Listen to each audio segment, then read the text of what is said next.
Very warm welcome to everyone joining us from around the world for this, the third session of the IISS Japan Chair Programme's Economic Security webinar series. I'm Robert Ward, Japan Chair and Director of Geo-economics and Strategy here at the IISS.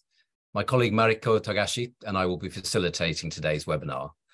The topic of today's discussion is semiconductor policy collaboration amongst like-minded countries. Semiconductors are at the core of global strategic competition and at the center of economic security strategy in Japan and elsewhere. The Japanese government has made great efforts to boost domestic semiconductor production while expanding international cooperation for next-generation technologies and reinforcing its supply chains abroad. Japan's strategic partners such as the US, the EU, and South Korea, and competitors such as China have begun to develop their own economic security and semiconductor strategies. As a result, aligning semiconductor policies to secure critical technology and semiconductor supply chains has become a policy priority for many international actors. In this webinar, we have brought together experts from Japan, the US, and South Korea to explore the evolving domestic and international semiconductor policies of these countries and to identify opportunities for collaboration. But before delving into this discussion, I'll give the floor briefly to Mariko for some housekeeping information. Over to you, Mariko, please. Hello, my name is Mariko Togashi, Research Fellow for Japanese Security and Defense Policy at the IISS. After the introduction of the speakers, each will give a brief 5-minute presentation on the key issues and policies of their respective countries, followed by a 20-minute discussion and a 20-minute Q&A session. The whole session will last 1 hour. We will be using Zoom's Q&A function that can be found at the bottom of your screens, and you're very welcome to type your questions anytime. Please state your affiliation and your name in the question. Thank you, Mariko. And with that, I'd like to introduce today's distinguished speakers in the order in which they will speak. They are first Ota Yasu, who is a Tokyo-based columnist and TV commentator for Japan's Nikkei, covering the Asia-Pacific region and global issues, including international trade and investment, diplomatic affairs, and technology. Yasu's latest book, Nisen Sanju Handotai no Chiseigaku, translated as Geopolitics of Semiconductors, published in 2022, has become a bestseller in Japan, South Korea, and Taiwan. Yasu has spent decades in the field with postings in the US, Germany, and of course, Tokyo. He's also the recipient of the Vaughan Uyeda Memorial International Journalistic Prize for the promotion of international understanding through his reporting. And Yasu is also an artist on the side. He plays the flute, particularly Bach and Fauré, I believe, Yasu, and is a practitioner of traditional Japanese no theatre. So a big welcome, Yasu. Our second speaker is Meghan Harris.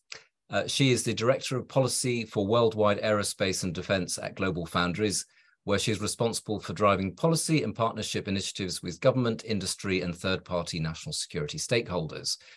Before joining Global Foundries, Meghan was Director for Global Technology and Security Policy at the Semiconductor Industry Association. And before this, she served in a number of US government positions, including senior roles in the Department of Commerce and at the National Security Council. Meghan is also a former US Marine, as well as a practiced pianist and cellist with, I think, a particular love for Rachmaninoff. So welcome to you, Meghan. And our third speaker is Dr. Chi-Eung Song, or Bruce, as he prefers to be known in English. Bruce is the Senior Research Fellow at the Republic of Korea's Science and Technology Policy Institute, or STEPI. Bruce was previously Director of the Center of Asia-Pacific Strategy on Frontier Technology at STEPI.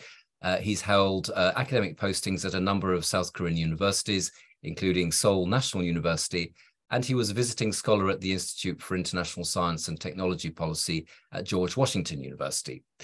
Bruce is also an avid US NFL fan, particularly, and I'm a bit out of my depth here, Tom Brady and his time at Tampa Bay Buccaneers. In addition to the sporting aspect of NFL, Bruce's interest in the use of technology in the sport. So thank you, Yasu, Meghan, and Bruce, very much for being here with us today. We're looking forward to your thoughts in your presentations and to the discussion afterwards. For the presentations, let's start from the Japan side of things with Yasu, and then move to Meghan, and then finally to Bruce. So Yasu, over to you, please. Okay, thank you very much, Robert. Hi, my name is Yasu. Really appreciate having me here. This is a very precious opportunity to introduce what's going on here in Japan. Let me start by sharing a recent development in Japan. Just yesterday, Japanese chemical manufacturer JSR announced its acquisition by the Industrial Innovation Investment Corporation, which is known as JIC, which is the government-based investment fund, basically. And JSR is a crucial player in the semiconductor industry. It specializes in the production of a key material called photoresist, which holds a significant share in the global market. I think it's more than 60–70%. What this merger means is that the Japanese government is taking a significant control of one of the choke points in the semiconductor supply chain. A government official, when I asked, denies to me that there's no such an intention to control the supply chain, but it will surely increase the government control over the entire supply chain of the semiconductor, regardless of motive. In the past, actually, you remember the photoresist has been once used as a weapon against Korea. During the hostile relationship between the then Prime Minister Abe and the President Moon Jae-in amid the issue of forced labor, the Japanese government halted the export of photoresist. And that actually suffocated the semiconductor industry in Korea. We will see what's going to happen next. So now JSR is under Japanese government control. And Rapidus. Rapidus is a foundry company established last year. It's set to construct mass production facility in Hokkaido, utilizing IBM's technology.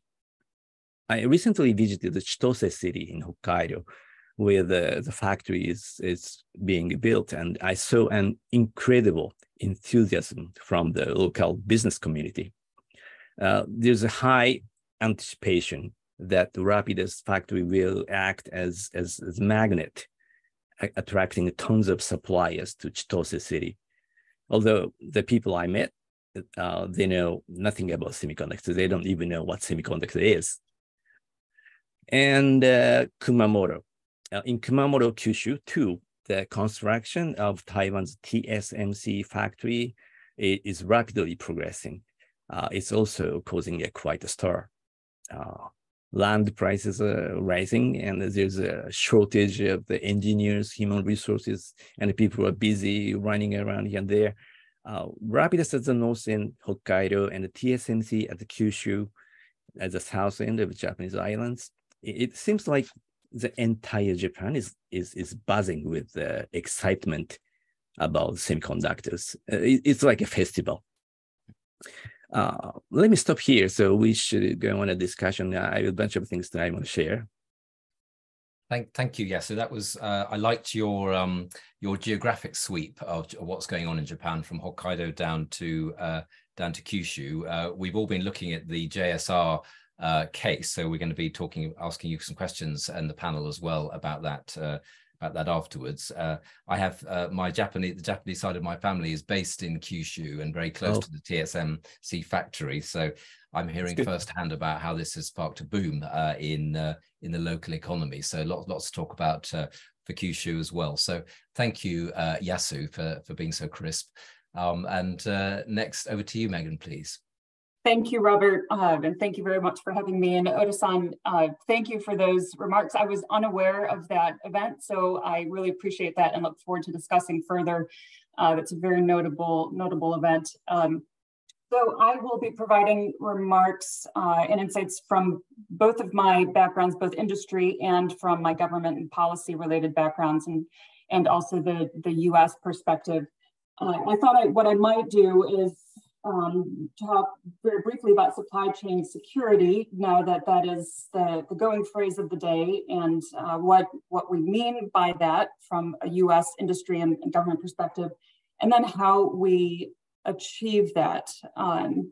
So very briefly, supply chain security, we tend to mean assurance of supply, and how it's typically used is the assurance that we will be able to get supply when we need it. So that's one aspect of it. That's one side of the coin. We also encourage further discussion on the security of supply, that we know what we are getting when we do get it, what security parameters are in our semiconductors and in our supply, that we're getting no more, no less than what we anticipate getting in our supply chain. So security and assurance of supply. Now, how do we achieve that? Governments tend to, and discussion has tended to focus on incentives recently. So US CHIPS Act, EU CHIPS Act. So incentives relate to the building of capacity, demand of supply, right? We are attempting to increase supply and capacity worldwide, and that is in reaction to supply chain disruption, supply chain shocks in the past couple of years, in which we have had crises of access to semiconductors. And so the natural, of course, tendency is that we want to increase that capacity and ensure that we have supply when we need it. So that's supply. That's one piece of the equation, and we would like to, at Global Foundries and in the US, would like to look at other elements of that equation, which are several. The flip side of supply being demand. So having both supply and demand then ensures that you have a self-sustaining ecosystem going forward, without having demand to meet that increased capacity, that those incentives and that capacity is not self-sustaining. So we want to look at how do we bring demand back to ensure that that capacity is sustained, and that those incentives are effective and successful at the end of the day. So supply, demand, workforce, we need the people and the talent to support the supply and demand infrastructure ecosystem. So retaining and attracting talent, something that certainly the United States is very focused on, but would encourage some more discussion around that aspect. The fourth, collaboration, and that's what we are here to discuss today, but this is supply, demand, workforce in the semiconductor ecosystem cannot be achieved by any one country alone, nor any segment of the ecosystem, the industry alone. Collaboration is imperative, and that is effective, transparent, truly mutual partnerships between governments and between industry and governments. So I think we'll be talking today about some dialogues such as the Chip 4 Alliance. There are bilateral collaborations between the US, South Korea, US, Japan, US, Taiwan. These are all very, very positive developments. We can speak further about how these can be most effective, but then likewise between governments and industry, which is critical and something that we tend to find difficult, especially in the United States, because of restrictions with how the government can interact with industry. So something that we need to focus on. And then policy. Lastly, policy. So we've had supply, demand, workforce, collaboration, and then policy. So that really is a role for government. And so how do we achieve each of the previous elements that I discussed? How do we sustain those? How do we secure those and ensure that we have those and retain those in the long term? And how do we use those to national security ends, to foreign policy ends, to economic security ends? How do we use those? In particular for the governments, there's going to be a role for national defense policy. What are our security policies for our defense or critical infrastructure, semiconductor supply chain? So what we need and want to have is that we have policies that provide for the most conducive possible environments for industries to do what industry does best, which is to compete and to succeed and be competitive and profitable in the long term. And governments can set the most conducive possible environments for that, and also convene. And so that really is a good role for governments there. So we've talked. So that's role for governments, role for industry, role for collaborative governments. It's really a complex ecosystem, and each of these wheels has to turn together. We tend to focus very much on incentives, on chips, policies, but want to ensure that we're looking at each one of these elements to achieve ultimately security of the semiconductor supply chain. And I look forward to delving into each one of those in more detail. Thank you, Meghan, and thank you for reminding us of the complexity and the scale of all the complexity and the sort of the number of moving parts. If we're going to try and get collaboration going, your framework of supply, demand, workforce, collaboration, and policy, I think, is a helpful way of thinking about this complexity. And one of the issues that we're sort of grappling with at the Institute is that relationship between, obviously, government to government is one thing, but government to business, and sort of the new synapses that have to be created to make that relationship smooth. So lots to ask you about in Q&A. So thank you, Meghan. And Bruce, over to you, please, from the view from South Korea. Thank you, Robert, and thank you for having me in this seminar. Let me talk about two major government policy, domestic policy at first, and I'm going to briefly talk about what kind of movement the private sector, especially Samsung Electronics and SK Hynix, what they have done thus far. At first, as mentioned earlier, there was some kind of a tension between the Korea and the Japan, and around 2018 and 19, and the Japanese government, they made some movement on the white list. And after that kind of movement, the Korean government actually enacted a special law to strengthening the competitiveness of the material and component and the machinery industry in Korea. And after that, actually, the kind of enactment actually happened before the technological hegemony race between China and the USA. After that, actually, Korean government tried to boost some kind of competitiveness in the semiconductor industry in Korea. Very recently, Korean government actually enacted another special law to strengthen and protect the national frontier and the strategy industry, which is chips industry, very recently. And also Korean government decided to invest more than 340 trillion Korean won, approximately more than $200 billion for the next 5 years. But that's a domestic kind of policy to boost up the competitiveness in the Korean companies and Korean industry domestically. Actually, Samsung Electronics and SK Hynix, they already started a cooperation with the US. Actually, Samsung already decided to establish a manufacturing infrastructure in USA, and especially in the Austin in Texas. And also Samsung plans to build about 11 manufacturing infrastructure in Texas. And also SK Hynix already decided to invest more than $15 billion in USA. So I think already the cooperation between South Korea and the USA started. So I think things a little bit going well, but the concern for the Korean government is how the Korean government can boost or support the private sectors like Samsung Electronics and SK Hynix when they doing business in the USA, and also how we can boost some sort of more competitiveness and by new or additional kind of cooperation with the USA. I'm going to talk about my idea later.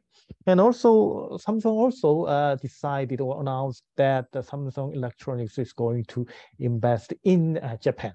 So actually, I'm very curious what kind of the opinion you have about the possible kind of cooperation between Korea and Japan in the field of a chips industry. That's going to be very critical kind of a momentum between Korea and Japan for the next kind of a step between two countries, a new era of cooperation, a new kind of relationship. And maybe I hope we can build up kind of a new partnership between the Korea and Japan. So chips is a kind of a very good kind of the methodology or mediate kind of a topic for those kind of a new era between Korea and Japan. Thank you. Thank you very much, Bruce, for that, and again for reminding us of just how much money the semiconductor industry is sucking up. I mean, numbers coming out of Korea are extremely large indeed. So perhaps at some point you could talk about just sort of how realistic these large sums are, how they're going to be fully spent. And also your question, which I think we'd like to talk about in the Q&A, about specific areas for cooperation between South Korea and Japan, how these two might complement each other industrially in the world of chips. So thank you, panelists, for being so rich but yet crisp in your comments. So much appreciated. And we'll move to questions from Mariko and me, if we may. And audience, please have a think about your questions and write them in the chat box as Mariko said, and our wonderful IISS tech team has just shown us how to do that. So thank you, tech team. The first question to Meghan, and it's a question around sort of the US's leadership sort of internationally in this area, and how effective do you think US efforts to align semiconductor policies through multilateral forums such as the Quad, Indo-Pacific Economic Frameworks, IPEF, and the Chip4 have been so far, especially given the different member states' strengths and exposures to the industry? Yeah, thanks, Robert. So it's a start. It's an important, necessary start, but we have a ways to go, I would say. These mechanisms are critical. They're new. We are exploring together, not just the United States, are we exploring how to do industrial policy and how to work with industry within our own government, but then across new collaborations and foreign governments, each of which with different interests, with different strengths, with different policies and authorities, and all of which have to be navigated. And no small feat. So we will, I think I am watching to see where these go in terms of how they are operationalized. The convening is important in and of itself. Having dialogue between governments is important in and of itself. So having that channel of communication, important, necessary start. Where they go in terms of mechanics, do we implement data communication and data sharing mechanisms such as we had in Semitech, for instance? That remains to be seen. For example, in Chip4 Alliance, that potentially in the long run will have those kinds of mechanisms. We have not yet achieved that. That will be, I think, the end goal, to have those kind of really mechanistic and active, open, transparent sharing of IP, joint road mapping. These are all very difficult to achieve because of the interests and concerns of companies, competitors, peers, customers, suppliers, all being in the same ecosystem. So that's going to be a long time coming, but we have definitely a necessary first start in terms of convening these governments together, and then hope that we have that operationalized mechanics going forward. Just to come back, perhaps Yasu, can ask you this first, but I'd be interested in all the panelists' views on this. All your comments touched on the issue of relations between government and business, and this is clearly, as I said earlier, new synapses are being created in this relationship. The that's one thing. And then we have economic security as a concept is evolving very quickly, and governments are announcing things quite quickly that one suspects have not been fully socialized with business. And one example perhaps is the US's announcement in October last year of the export restrictions on exports to China. I'm just, Yasu, I mean, how do businesses in Japan see what's coming down the pipeline in terms of economic security, in terms of regulations and all of this? And do you think that the US approach is sustainable at the current pace? Okay, well, the term economic security is a buzzword now in the political arena in Japan since I think 2020. But I believe the definition of economic security is still ambiguous. When it is written in Japanese, as you know, it translates to economic assurance. The word national is missing. So the question is that does economic security refer to the economic requirements that constitute the strategy of national security, or it means enhancing the competitiveness of domestic industry and increasing their autonomy? The problem is that those two meanings are getting mixed up and making the whole discussion quite unclear. And most of the time, they end up contradicting each other. The mixture of those two concepts is causing an unclear discussion, and it may in many cases contradict each other. So take, for example, the bazooka export control imposed by the United States in last October. Many Japanese companies got all shaken and upset, and even got pretty angry at the US. You see, the companies have their own devices and materials that they have developed without relying on the American technology. It just doesn't make sense for them, for the US to unilaterally ban export to China, and Japanese company has to abide by. Sure, in the super high-tech field, it's the different story. But in the regular tech areas, both Japanese and American companies see China is still massive market, right? They cannot surrender, they cannot give up the market. So our Japanese equipment maker, I interviewed the CEOs, they are pretty much frustrated. And then the US and Japanese government, I think, negotiated. And eventually the Japanese government said, okay, and they imposed the export control equal to the American export control. Regardless of which country, the companies want to engage in free trade for sure. They desire to keep free trade in non-sensitive high-tech sectors. So where's the boundary between the areas where free trade is allowed and where the logic of security dominates? So there must be a line, and the companies will continue to be confused unless that line is clearly drawn. And it is the responsibility of the US Department of Commerce to draw the line, or it is determined through a discussion or negotiation among like-minded governments. It's not clear yet. So that makes me kind of confused. And always, whenever I interview the CEOs of Japanese companies, they ask me, what do you think the US is thinking about the export control? I don't have an answer. So my only answer I can give them is the line is moving, depends on the situation. The line today is here, but tomorrow, I don't know, maybe lowered or moving ahead.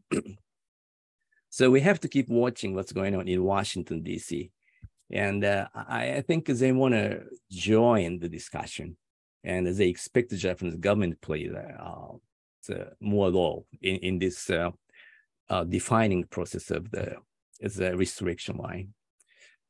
I think it's critical to avoid being noticed by China and Russia, but information should be shared in a balanced manner among the like-minded countries.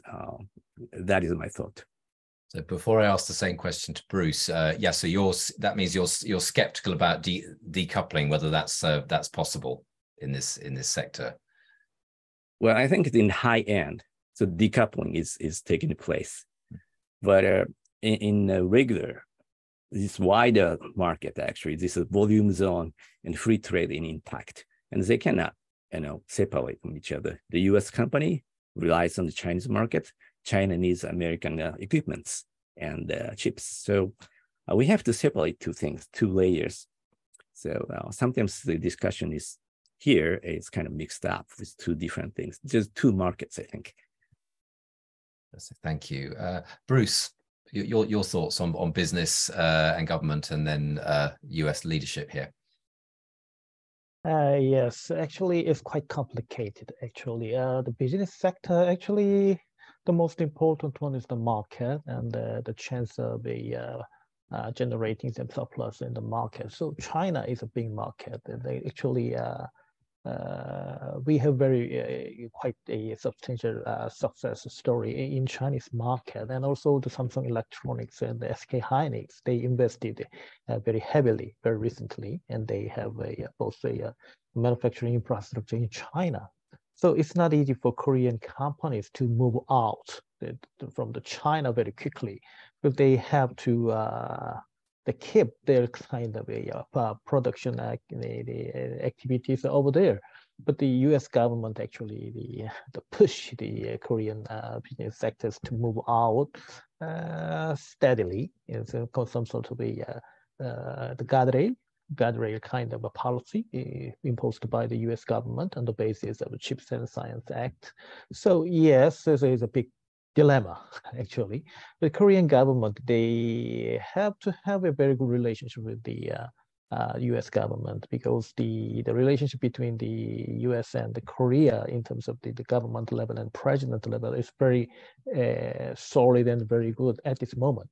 So how we can control those kind of the gap between the government side and the business side is kind of a big question, and also the homework for our government. It's not easy, actually.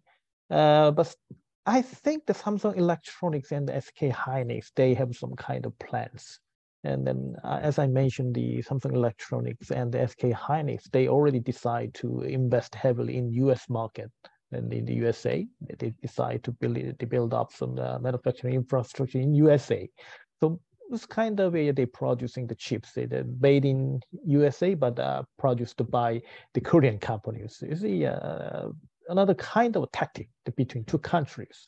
But I think in anyhow, Samsung Electronics and SK Hynix, they have some way of controlling the production activities in China.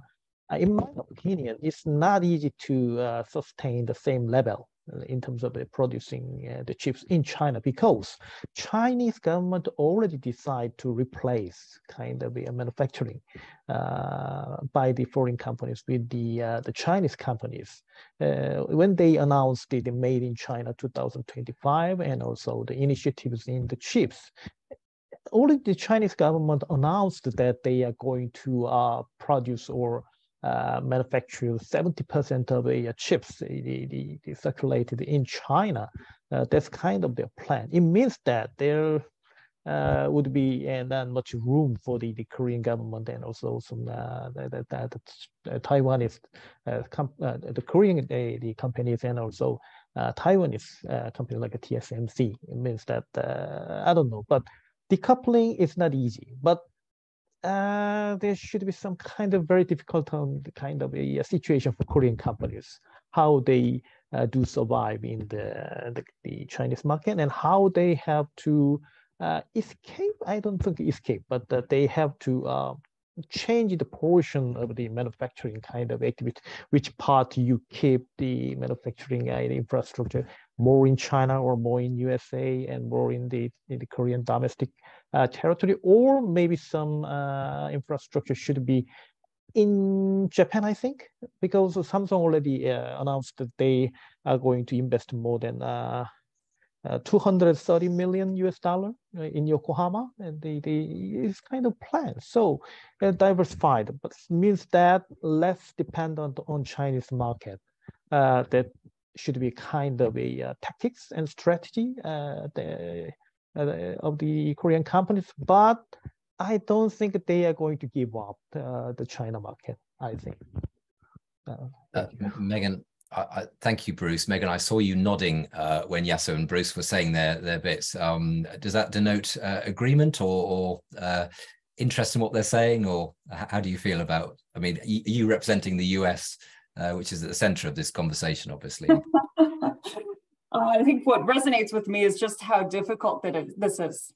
At the end of the day, there's no easy answers on any of this. The United States, I can say, comes from a position of wanting to ensure national security interests, that we are defending that the U.S. is ensuring national security and foreign policy interests are guaranteed. So that is certainly a priority in the United States. I know we'll continue to prioritize that. But then also there is absolutely a recognition that that needs to be achieved and will be most effectively in the long run in collaboration with partners. So that is absolutely appreciated. However, again, that is intensely complex because of differences in interests, differences in systems, differences in authorities and strengths. And so that will take a very long time to align. But in the meantime, there are still those national security and foreign policy interests. So I don't have an answer, but certainly I agree with my panelists that this is a so-called wicked problem. And so the United States, some of the actions may not be seen viewed kindly amongst partners. I, as a recovering policymaker myself, I can say generally the intent is well-intentioned, both for national security, foreign policy interests, and to work with foreign partners. But certainly there's a need to align all of these different interests at the same time, and we're simply not going to please. Cannot please each of these interests simultaneously. So it is, again, just goes back to the need for transparent and open collaboration and the ability to speak open and honestly with our partners, both industry, government, and foreign partners. Just all the more important so that we can align all of these interests and patience, patience in the hope that we do get this right together in the long term. Thank you.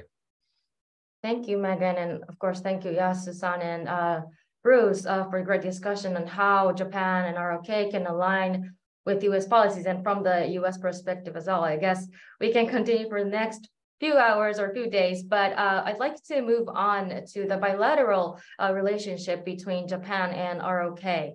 So Bruce, as a result of, as you touched on your presentation too, as a result of the recent breakthroughs in ROK-Japan relations, South Korea lifted the complaint in the WTO and put Japan back on its trade whitelist, and Japan will finish lifting restrictions and restore South Korea to the list of preferred export destinations as well. You mentioned new partnership, but do you think this rapprochement and strategic importance of each other can lead to bilateral collaboration on semiconductor policy? And what kind of collaboration will be most effective for the two countries to be a force multiplier for minilateral or multilateral collaboration? Thank you, Mariko, for your question. Let's say, how can I say? So we have a long history between Japan and Korea. say ups and downs, and some days we are very good, but some days we are not that good, and just focusing on the semiconductor in the industry. Yes, as I mentioned, Samsung already announced that the Samsung Electronics is going to invest the very big money, and so they are going to build up some infrastructure in Japan. And also, I know that there's some Japanese kind of the companies, the chips companies, they are going to build up some R&D center in Korea. So manufacturing and R&D exchange with each other, and also if we can, how can I share, or we can develop or obtain the new technology for the next generation of chips together, and also we can exchange the human resources more extensively or intensively, then maybe we can build up kind of a new chapter of a partnership between the Japan and Korea. Yes, and also I know that the Japanese government very recently introduced some kind of a national initiatives on the semiconductor industry in order to boost up the chips industry competitiveness in Japan. But originally, the Japanese government actually did not mention the Korea explicitly in that kind of initiatives.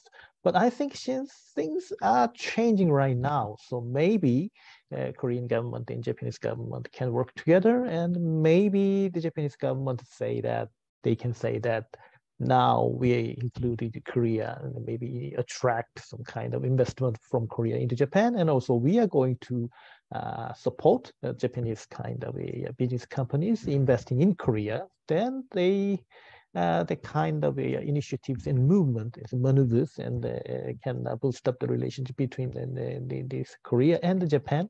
And I think this is very essential for the new era of the Triple Alliance and the bilateral as well as multilateral cooperation between Korea, Japan, and maybe USA, and also some maybe Taiwan and maybe India later, I think. Yes, that's my idea. Thank you. Thank you very much, Bruce, for sharing your positive thoughts on the bilateral collaboration. I personally hope that that maybe part will be a little bit less in the near future. So Yasu-san, before asking you about Japan's coordination with the like-minded countries further, I'd like to ask you about the recent announcement of the acquisition of JSR that you mentioned at the very beginning of your presentation. So JSR indicated an industry restructuring in semiconductor materials, which Japan has its strength and strategic indispensability from an economic security perspective. How do you think this acquisition and potential impact will affect Japan's competitiveness? Also, is this enough, or how do we keep the momentum for consistent investment, which holds the key in this industry? Okay. When it comes to semiconductor competitiveness, we always associate it with the front end processing, which is to make the wafer and to use a lot of equipments like Samsung and TSMC. But I think the strength of Japanese semiconductor industry lies in the back end processes. Japan enjoys a golden age from the 1980s and 90s, but later faced the challenges from the Korean and the Taiwan. The many engineers and companies have disappeared from the market. However, the semiconductor industry is not just about front end. Back end means materials and packaging and testing. And there's something called the Moore law, and every 1-2 years, the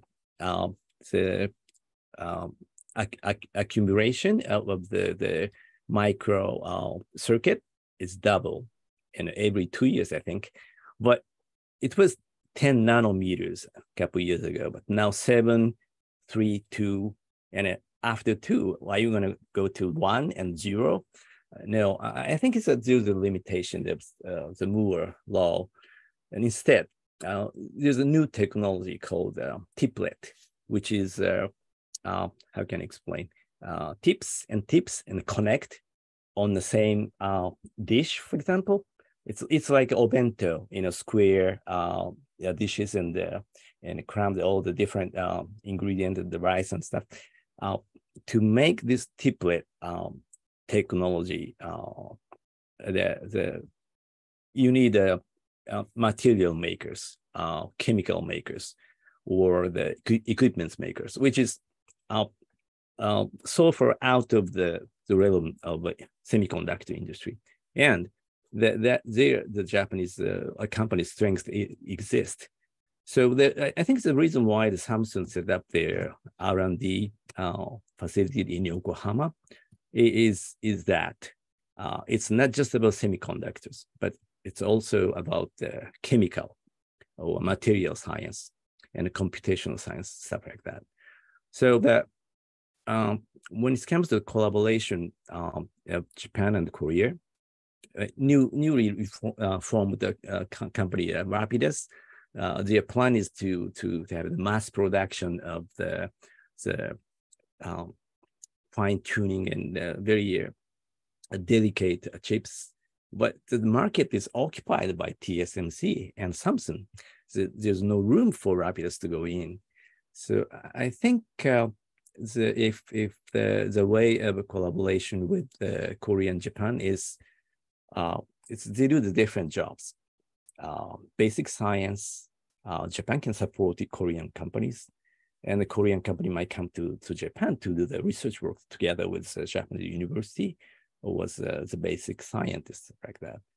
So there must be, how can I explain it? Sumiwake, so 2 places living in it separately, but on the same board. That is what I'm thinking of. And also the good example is Ajinomoto. The Ajinomoto is known as, what is the name of the chemical?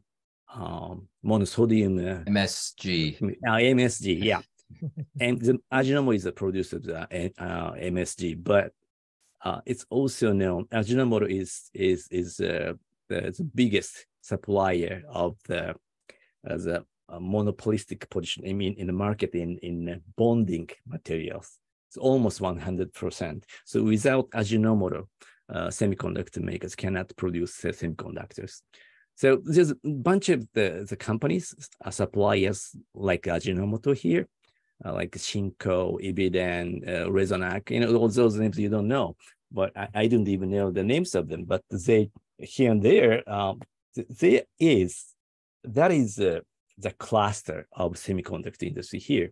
So why not take an advantage of this resource for the sake of the Korean industry and the TSMC Taiwanese industry? So there must be the way to collaborate. I'm not sure on how, but this is what I think now. Thank you, Mariko, and thank you, Yasu. We've got some questions coming in, so I'd like to move to the questions, if I may. And we've actually got 3 talking about India, which is obviously the big one that we haven't talked about in this context yet, particularly in particular detail. Just very précis, the 3 questions. We've got one from Philip Howard from Kamakura Consulting. So Bruce mentioned the possibility of India becoming a player in international cooperation in semiconductors. There have been some very big investments in India recently by chip makers. How realistic is it to imagine India as a major player in the semiconductor field in the medium term? We have another question on India from Scott Malcolmson, who works in this space and has been a contributor to the IISS as well. Would any of the panelists care to integrate Europe or India into their analysis of possible convergence amongst like-minded countries, assuming Europe and India can be considered amongst the like-minded? And then we have a question from our very own Antoine Levesque, who's in our South Asia program. Question about India in a world of US-China tech decoupling. Last week, Micron Technology committed to investing up to $825 million to build a new semiconductor assembly test facility in India. and so on. Does India have any prospects on aspects of the next generation R&D? Which other countries does this pit India against, and with which odds of growing India's market share? So thank you, Antoine. So got 3 questions there. Panelists, take your pick from those questions in the interest of time. Meghan, perhaps we can go to you first, please. Thanks. So absolutely, I think there's a strong future in India. I'd point back to the construct that I suggested at the outset, which India has a tremendous workforce and a tremendous talent base there. So so that exists, and we have the opportunity as industry to leverage that. So there certainly will be a lot of interest, and then incentives, right? And that building that supply. So certainly India is very interested in putting money against this and putting resources against leveraging its tremendous workforce. So I do anticipate a future. I do think this goes to the comment that was made about leveraging our strengths. Leveraging strengths. India, it will take some time to be a manufacturing powerhouse. I believe building up infrastructure, the necessary infrastructure requirements, power and water and these sorts of logistics. But certainly design and any number of different elements of the ecosystem will be a tremendous strength there. So I do, and also I think like-minded, likewise, in sharing some of the same security and policy interests as the partners here on this call, and Europe, likewise. Thank you, Meghan. Yasu, India. Right. I heard a story from my friend who is working for the Korean company, one of the major semiconductor manufacturers, and they had a plan to have a plant in India, and actually it was asked by Indian government to come to India and build this the factory there, and it's amazingly there's a huge subsidy from the government in India, and I asked them, how much do you get? And they say, the Indian government asked us for free, everything is paid by the Indian the government, but still they want to have the factory of one of the 2 semiconductor company. So they didn't go because they couldn't assess the sustainability and the level of the human resources. But this shows how eager the Indian government is to have the indigenous manufacturing capability. I think when it comes to this semiconductor industry, we have to think 3 layers. One is national level, and a company level, and in individual level. And in national level, of course, there must be the like-minded, and India may be the one of the like-minded countries, but companies are not necessarily in like-minded always. In even Korea, Japan, and US, they are competing each other. But looking at individual level, the people are moving. I see many Indian engineers working for Japanese company and a US company as well.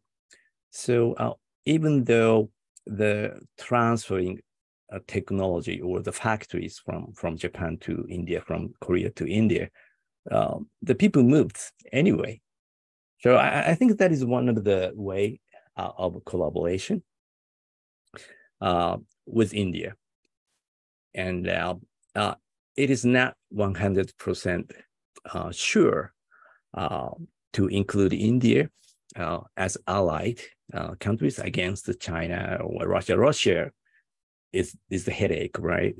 But China, we can be allied. But India is very difficult to measure their position. So that's what I'm thinking. The individual factor is very important when it comes to India. Thank you. Yasu. It's a bit skeptical, I think, there from Yasu and Bruce. I India. think, India, especially the government and the leadership, very strong willingness to participate in the chips industry in the global market and also the global value chain. And I think there's a pretty good chance of doing that, in my opinion.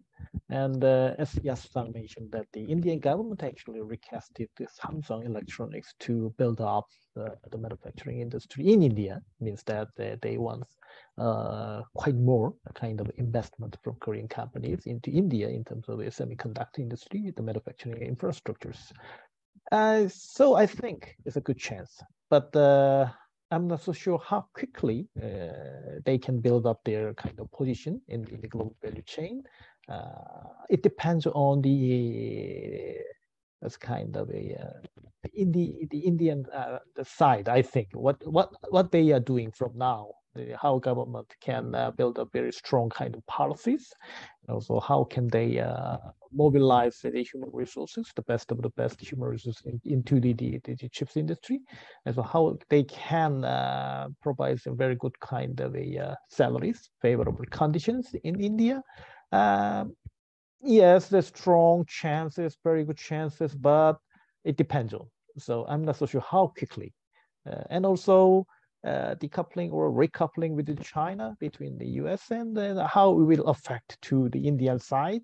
I cannot say definitely or very clearly at right now, but yes, I think we have to see. We have to look at it. So yes, a strong chance, but I'm not so sure how quickly. That's my answer. Thank you. Thank you, Bruce. Mariko, over to you for a couple of final questions. Thank you. So we have another question from our Japan chair colleague, Yuka Kushino. So Yuki recently released its semiconductor strategy, and there were mentions of semiconductor cooperation in the Hiroshima Accord and the Atlantic Declaration. So where does UK chip industry fit in Japan, UK's, or from the US perspective as well, economically and also from national security perspective? Perhaps you're nodding, Meghan? Sure. So I think tremendous opportunity in connectivity with the UK strategy from a US perspective. And so there's been discussion about the amount of the incentive, so the dollar value, which I think is 10 or 1 billion over the course of 10 years. I frankly am less concerned about the dollar value. I think with the alignment of this is policy and collaboration becomes tremendously important. And again, focusing on strengths. So the UK strategy has focused on leveraging UK strengths in design, which is tremendous. And certainly there will be a role for the UK in the global ecosystem in that. And we in the US and Global Foundries look forward to leveraging that. But then also in terms of security and national security, the UK close partnership with the US, with South Korea, in the security, global security partnerships is going to be a tremendous driver on security of supply, as we discussed at the outset, and how do we identify and implement the best policies to ensure secure and assured supply. Those policies are going to be important to align on. Again, we talked about aligning on common interests. We're going to be able to do that with the UK, I believe. So I look forward very much to the UK participation and with their UK semiconductor strategy. Thank you, Meghan, for such a rich answer in such a very short time. So I would like to ask the very last question to Yasu-san. I know this is a big question, but what role do you think Japan can or should play in the semiconductor policy coordination? Can Japan be a balancer in the US-China competition or a leading actor in coordinating policy, semiconductor policies unilaterally or multilaterally? And if you can keep your answer within 1 minute, I know we're asking a lot, but that would be great. Well, that is quite a broad question, so I don't think I can put it in 1 minute. But we have no time to fight each other.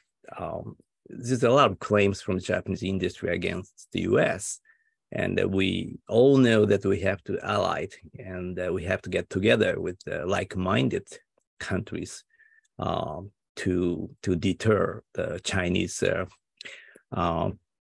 growth of technological advancement.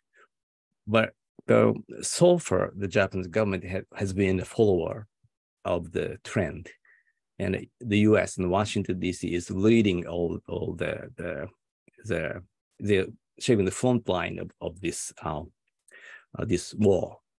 So just wondering if to what extent Japanese government played the role in designing the policy toward China. And as Meghan mentioned, the UK is moving very interesting strategy. They are moving quite uniquely. So I think Japan shouldn't be just a follower of the trend set by the US. So as the question, answering the question of the role of the Japanese the government is to get together with Korea and probably with Taiwan, because there's a lot of frustration in East Asia toward the US. So maybe Japan can coordinate all the voices from Asia and bring that to Washington, or hopefully to China, I mean Beijing. I think that is a role Japanese government can play, hopefully. Well, it's not quite a good answer to your question, but this is my thought at this moment. Thank you, Yasu. That is an excellent way to finish our webinar on spirit of coordination and trying to work together. I think there's a sort of implicitly optimistic message in your final comments, I hope. But we are out of time. We're 1 minute overdue, so apologies to our listeners for my bad timekeeping as chair. We are out of time, but I think that was a very rich discussion, particularly highlighting the areas of collaboration, the difficulties that business and government have of finding new ways to work together. I think we're going to hear more about this and many other things. So thank you very much, Meghan, Bruce and Yasu, for your very informative conversation and insights. I've certainly learned a lot from this discussion, and I'm sure we will all leave with a greater understanding of the complexity of semiconductor supply chains and policy. A recording of this webinar will be made available on the IISS website, which you can access on www.iiss.org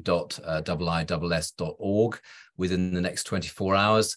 Apologies to those who asked questions we didn't get time to get to. Very sorry about that, but thank you for taking the trouble to write them. And we hope you'll be able to join us for our future IISS Japan Chair Program webinars in the future. Thank you again, panel and audience, and goodbye.